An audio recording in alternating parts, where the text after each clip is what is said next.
Hello, welcome to Refresh with Kelly Ann, where we refresh the mind, body, and spirit using movement and breath. Today I'm going to talk about 5 yin poses that I think are good for beginners. I'm going to start with the simplest pose of all, and these are going to be practiced from the perspective of yin, right?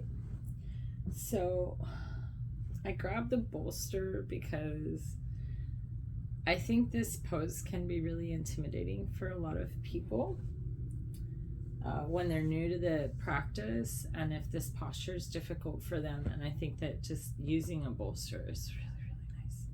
So I'm going to start with a more restorative version of the pose. And so the first pose is child's pose, right? And for child's pose, I think a lot of people benefit from having the torso elevated, so there's not as much downward pressure. So you just put the bolster between the thighs and come forward. And I like to sort of think of lengthening the spine as I lay over the bolster. And then I come down. Now, if you need more support or you need more room for your nose, for example, you could fold up a blanket and place the forehead on the blanket and make sure the head and neck are comfortable. That's one way to do child's pose. That is a more restorative version of the pose. Child's pose is an excellent posture to do in the beginning of the practice, and in yin in particular, we also use it as a rebound pose. So we discussed the rebound pose in the other video, What is Yin Yoga? There's a how to practice in there. Right now I'm just going to go through each pose, right? So we're going to show another version of child's pose. Some students will have issues with the knees in child's pose. That's very common. If you have issues with the knees, this might be useful for you. And this might be useful in quite a few different poses. So one thing we can do when we have issues when we're kneeling like this with the knees, some students will benefit from taking one of these blankets, and this is a smaller one, so it's very small, and they can place that right behind the knee, and they can kneel down, right? That feels better. You can get quite thick. So this is a larger blanket and it's folded more. So it's at least twice the thickness, which is probably gonna make my knees feel really nice. Oh, wow, that's awesome. I really like that. So if you wanna combine the bolster variation with this variation where we're opening up the back of the knee and softening some of those tissues that get really tender on the back of the knee, you could say take some hand towels and either roll them or fold them. Again, you're going to have to find the method that works for you and place one behind each knee, and then you could do the knees individually, and you can still use the bolster with the variation I showed earlier. Another area where a lot of us are going to have discomfort in a child's pose that's going to make it difficult to hold for the 3 to 5 minutes of yin yoga is going to be underneath the ankles. So something that we can do is we can take one of our blankets and we can just roll it up. And so this is very much, I find that the whole princess and the pea thing, where like if you don't roll it properly, if there's too many strange folds, you might feel that under the limb. It might distract you from your practice. So when you fold the blankets for your yin practice, try to be efficient and make it consistent, because that will make a difference to your success. Now, I think this is a little bit too high for my ankles in particular. You have to find what works for you. So I could say unroll it just a little bit and see if that works better for my ankles. Oh, okay, so that's really nice. So then if I come into my yin pose now with my ankle support, I'm going to come into a regular yin pose, and I'm going to give you some arm variations.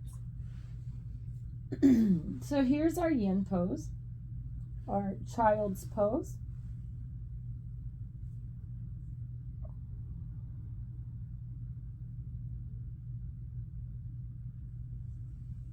For some students, doing child's pose with the arms towards the feet is going to create too much compression in the front of the neck, and it's not going to feel comfortable.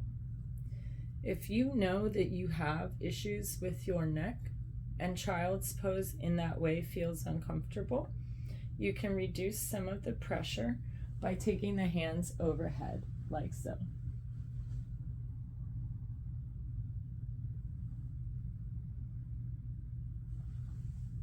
Depending on the arm bones, the shoulders, and the way everything interacts, I find that some students prefer to have the arms wider and some students prefer to have the arms more narrow. So it depends what works for you. So you can do child's pose in any of those ways, or you can do child's pose with absolutely no props and just do child's pose like so, sitting on the ankles, hands forward, and forehead comes down.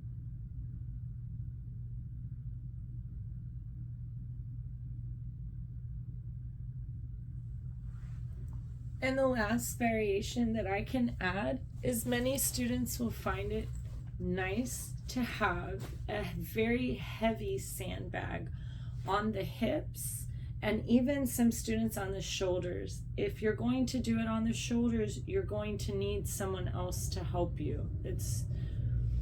Well, I guess, I suppose you could hold your weight like so, and then come into your child's pose, but then you see it might roll. So I'd find having someone to help you would be ideal for that. So that's child's pose. Now, the next pose we're going to go through in the practice is going to be the forward fold. Now, I would like to speak on forward folds a little bit. We do spend a lot of time coming forward, folding forward. And forward folds are not appropriate for a lot of the population, I would say, but it has a lot to do with the way that we practice them. So I have a client that I've worked with for a substantial amount of time, and when we started working together, I remember many years ago, this client was unable to fold forward. The postural issues were so intense that when they sat on the ground, they felt like they were going to fall backwards. So doing a seated forward fold was really not a possibility. So what we did was we elevated. In a lot of forward folds, we tend to elevate, and what happens is if the student's hips are pressing back, it's going to make the whole body want to lean backwards, and then it becomes a weight issue, right? So if we elevate the pelvis and we change the way all of that works, and we take some of the tightness in the hips out of the equation so that we can hinge from the hip more easily. So this person that I worked with didn't even start on a bolster. They started on an exercise ball. And we started folding forward on an exercise ball gently until now my client is actually able to sit on the ground and fold forward. And it's been a really interesting journey to watch them just gain a lot more mobility in their tissues, which is something that's very useful especially as we age. We want to keep our mobility, we want to keep our balance, just so we can do a lot of the things that we enjoy doing that make us happy. So anyways, we're going to practice a wide-legged forward fold. The most gentle version of this would be sitting on a chair and then folding forward onto, for example, another chair. Now, I don't have my yoga chairs are actually in the barn, and I wasn't able to set them up for today, but when I'm doing chair yoga practices, I'll set them up and I'll demo this. But essentially, the most gentle way to do this is to take 2 folding chairs, and you sit in one folding chair, you have the legs wide, the other folding chair is in front of you, and you place something like a bolster, and then you lean over the bolster. And now that is going to be accessible for most students. Most students, I mean, if you can sit in a chair and move, that forward fold will be accessible to you. And for a lot of people, it will actually be able to stretch some areas in the back that probably need some attention. And then if we're gonna go to the next stage, then we would sit on bolsters. Some students might even need to sit on 2 bolsters. If this is the case, sometimes it's better to find something that's about this height, like a stepping stool that you might have sitting around that's a little bit more sturdy. This can be wobbly, so please be safe and mindful when you practice.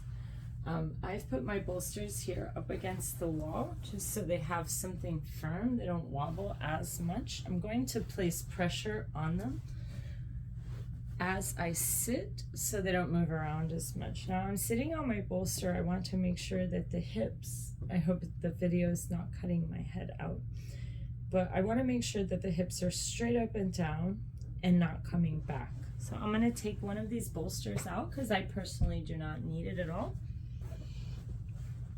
And so I do enjoy doing this wide-legged forward fold with the bolster in my practice. It's something that it just makes it more comfortable and I can relax more deeply. So we'll come into the wide-legged forward fold. So it's important to know, coming from the chair and then onto the 2 bolsters, students might have their knees quite deeply bent and they're focusing more on folding from the hip joints forward like so. And then students, once they're on a single bolster or in the double bolster, if you have something like another bolster or a chair, like a folding chair, you could lean on the folding chair, for example, right? So students will feel this posture in a variety of areas, mostly in the outer edges of the thighs and the backs of the thighs, the hips, and low back. If it's comfortable for you to stretch the legs out, and you can stretch the legs out.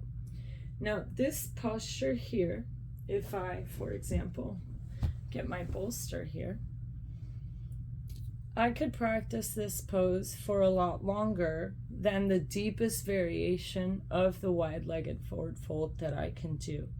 So this is how I learned to graduate my yin practice. And again, so I'm going to distinguish real quick here. Yin is not restorative yoga. Yin is a restorative style of yoga. So anyway, so we've got the chair version, the 2 bolsters, the 1 bolster, and then some students are comfortable sitting on the ground in a wide-legged forward fold, and the pelvis is straight up and down or coming forward. Now some students will be just fine to fold forward here and do their 3 to 5 minutes just like so. Some students will actually go all the way to the ground and be able to stay there. Every posture, you make the posture what you need it to be for your body so that you get the best effect from it. Some students will feel different sensations in the knee. Ideally, I don't want you to feel anything in the knee. I want the knees to feel nice and comfortable. This pose is not for the knees. So something we can do, again, this might be too much for my knee in particular, but some students might find it nice to have such a big base of support. So you can adjust your props. Once again, this is a place where having something like one of those hand towels, the longer ones, not as big as a bath towel, but they're sort of smaller, the same size you would use in a kitchen, right? That type of towel you can also roll up and place behind the knee. It'll take pressure off the knee, and then we want to get the pelvis into position for our wide-legged forward fold. We'll come forward, right? So I'm just going to demo without the props right now. Oh, by the way, we can also use blocks under the knees. I don't really like it because it's quite distracting, so I don't recommend that particular usage of blocks for a lot of my students, right? Anyway, so in the forward fold, think of a paper folding in half from the crease. So think of the hip crease where the paper is going to fold. So instead of rounding the spine as we come forward, think of pressing your chest forward and coming forward from the hips. And then again, so we're going to find the edge. So I can go quite deeply here, right? But this would be more of an active place for me in this pose right now. So I'm just going to come back off the edge, but where I still feel the pose. I'm going to breathe and let the body sink in. And I'm going to use the first 30 seconds of each pose that I practice to find that place. We call this place the Goldilocks place. I like repeating that because it reminds students. Now, the Goldilocks space is where it's just right. You're not too deep, but you're deep enough in the pose that you can feel the targeted area and you feel like you're getting an effect from the pose. So in whatever variation of the wide-legged forward fold that you choose, you would stay 3 to 5 minutes, depending on how comfortable you're feeling and the time that you have available to you. I would actually set a timer. I like using my digital watch because it doesn't have a regular alarm. It just vibrates. So if I feel I need to come out of the posture first, I can quickly glance at my watch and see if I feel I've been in the pose enough time, and then I can quickly move into my rebound pose, right? So that was the wide-legged forward fold. So child's pose, wide-legged forward fold. So those are 2 forward folds, which brings me to my next pose. And I think it's really fun because I don't actually have the bolster that I would normally use for this. So I'm going to use a common household item to substitute, which I think is awesome to show that, because we can improvise, right? So if we don't have what we need, we can try to look around the house and see if there's something that can work just as well. So for this pose, I'm going to teach the reclined butterfly. The butterfly can be practiced in many ways. The reclined version is extremely good for opening up the front of the body. A lot of individuals will say that it helps with the digestive organs and the reproductive organs, and it helps us to relax the thighs and the groin. So it can be very useful when we have issues. It's a pose where we feel very vulnerable, and I recommend a lot of my students practice this pose at night because it really helps students relax and rest. So in a reclined butterfly, I think it's really important to talk about blocks. So firstly, I'm going to demonstrate the pose so you see what I'm talking about. Then we'll go through variations. So for butterfly pose, I place the feet together. It depends how I feel. Some days I'm going to do a bigger diamond shape with the legs and hips. So the feet and the hips and the knees are the points of the diamond. And I make a bigger shape. And then when I come forward, I feel that really quite deeply in my hips, right? And specifically in the back of the legs, the hips and the low back, right? Now, if I do the opposite and bring the heels in towards the groin, which I don't recommend going this deeply in a yin practice, but if the heels are closer to the groin, you're going to get a bigger lengthening in the inner thighs and towards the groin. You might still get quite a lot in the hips and the low back. It just depends on your practice and where you are. So, what I was saying before about this pose in particular is because we're going to lean back in the posture, there is a sensitivity in the body. When we come into butterfly, let's start with the supported version. So for the supported butterfly, oh wait, I said I was going to use the household item. So you can use that big bolster, or I quite like using these. I feel like my back sort of almost wraps around it, and I get a much bigger expansion across the front of the body. For some students, that might feel like too much, and it might be better to use a flatter surface like those big bolsters I've got. So here you place the prop right behind you. Make sure when you get into the pose that the props that you think you might need are nearby, because the worst thing is to get to Goldilocks and then it's not right. So you'll bring the prop behind you, you'll tuck the chin, you'll lean back,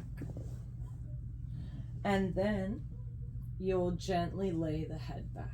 Now, some students will need to have an additional support underneath the neck, right?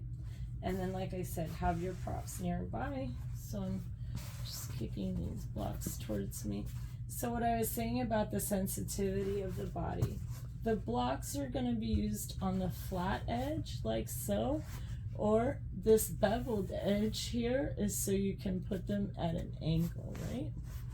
So if you get it just right, they'll actually angle really well and it feels comfortable.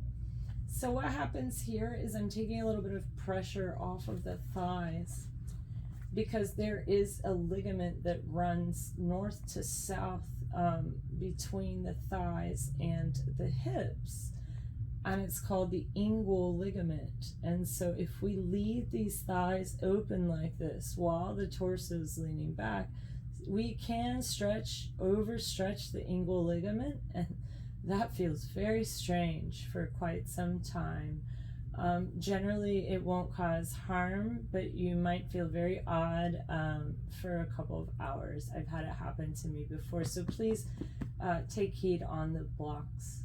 So this is one version of the pose.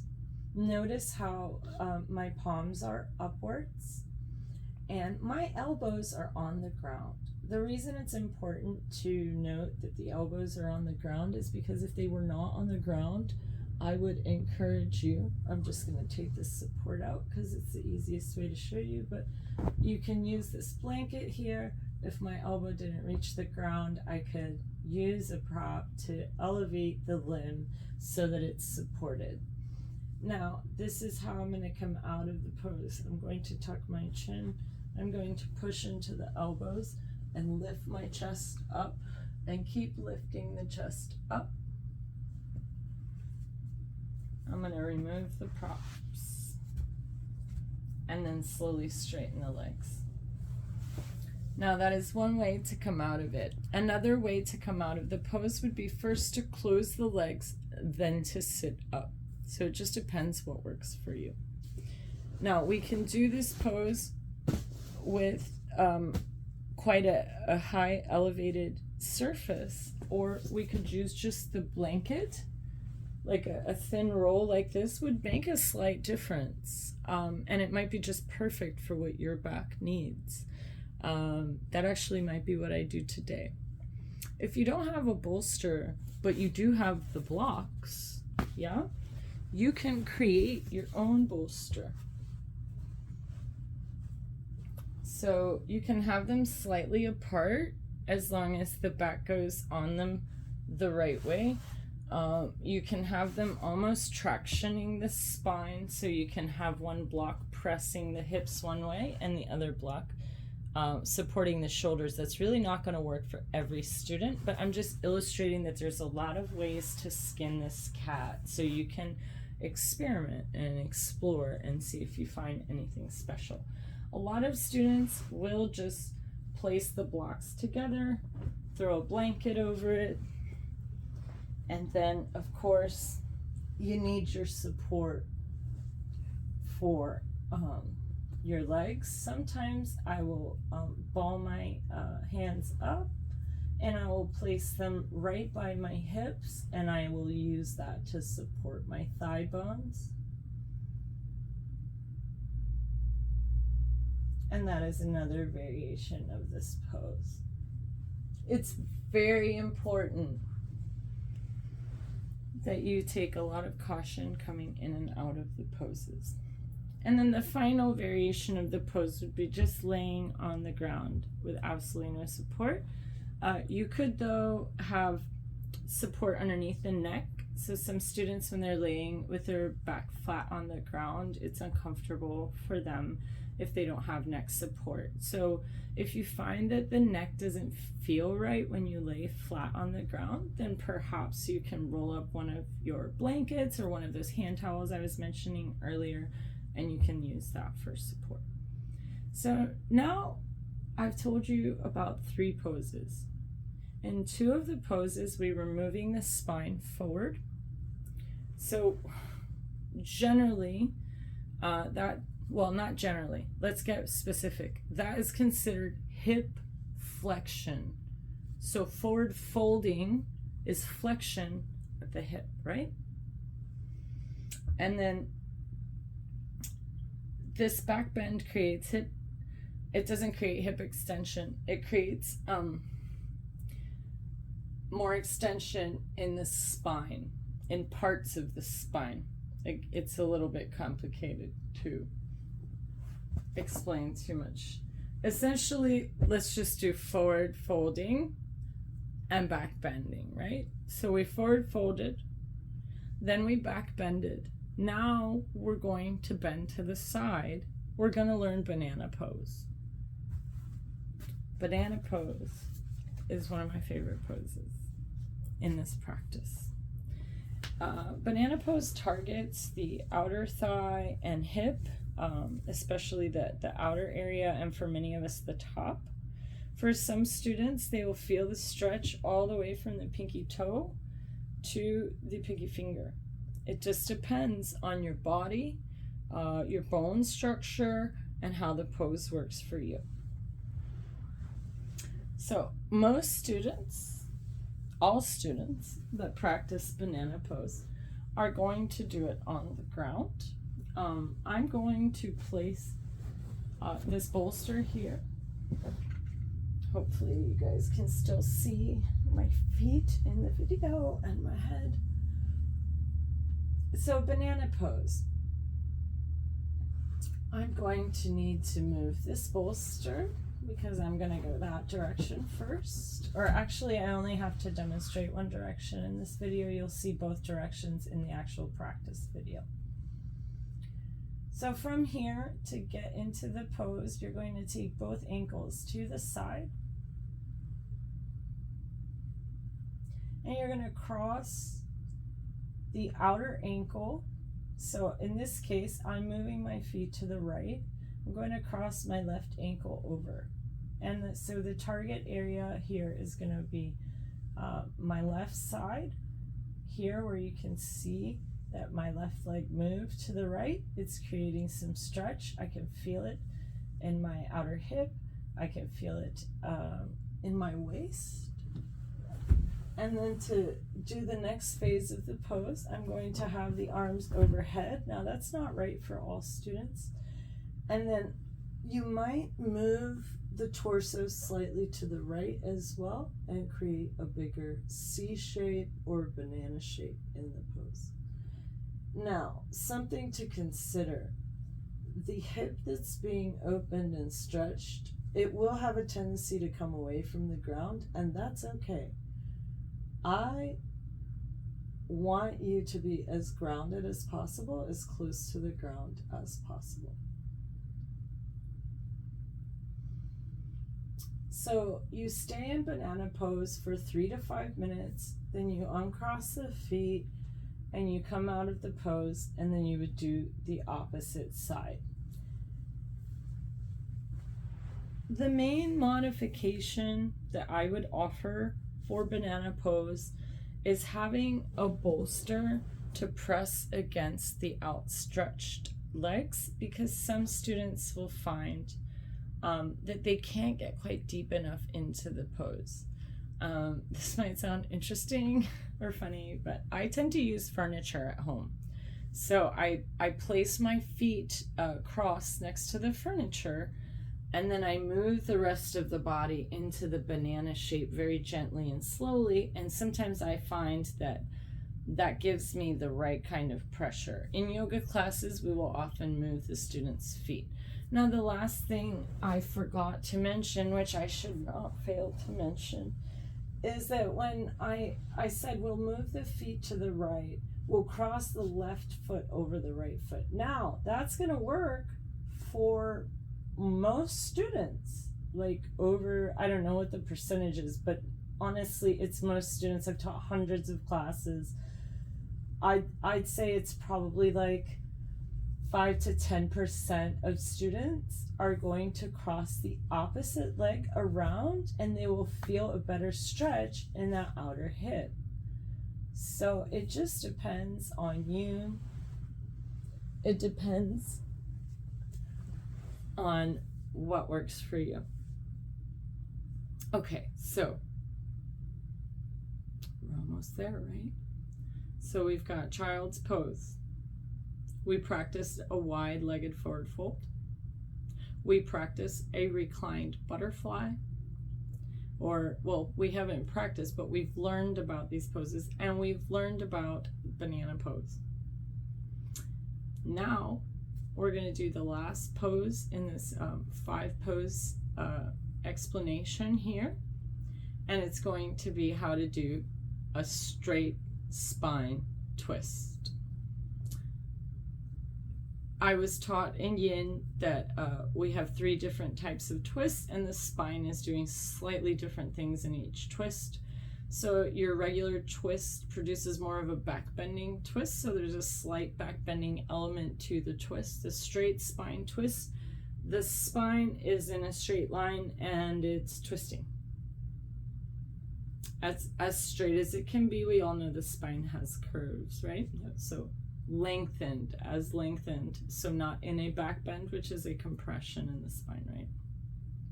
In the front of the spine. So if we look at, so there's the back bending, there's a straight spine twist, and then how come I can't remember the 3rd type of twist? It looks like I have to go back into my notes, but for our purposes today, we are practicing the beginner straight spine twist, right? Which is quite simple. We're going to start on the back. You're going to start with the chin tucked, slowly lower down. Now, this is the hard, difficult part. All you're going to do is have the feet hip distance apart, lift the hips up. I'm going to place my left hip where the middle of where my sacrum is, which is the middle where your spine connects in your hips. So I'm just going to shift slightly I'm going to place my outside hip down. And so if you think here, my spine is straight, it's lengthened, right? Then I'm going to bring the opposite leg across, and that shoulder I'm going to bring behind me to produce that twisting motion. So this is the most basic version. If you want to incorporate props here, you could, for example, use a bolster. You can place the bolster underneath that thigh. That's one way to use a prop. Another way to use a prop is some students will definitely benefit from using the bolster behind their back. That really doesn't work for me, but that does work for some of my students, and it makes the posture more comfortable and more accessible for them. You could also use a block here underneath the knee. I'd recommend you use one under the ankle as well. And then most students, I don't want you to go too much deeper than knee in line with the hip. And the position of the head and neck depends on whether you have any issues with the head and neck. You want to do what's comfortable. So that is the simple straight spinal twist. And now I'm going to rest a little bit. I'm going to edit, and then I'm going to do the Yin Yoga practice before I go to work. I hope you enjoyed this video. I hope you learned a little bit more about how to modify some of these basic postures for your practice. Please like, comment, share, subscribe. I appreciate you investing your time in watching my videos. I hope they're helpful for you. Thank you. Have a great day.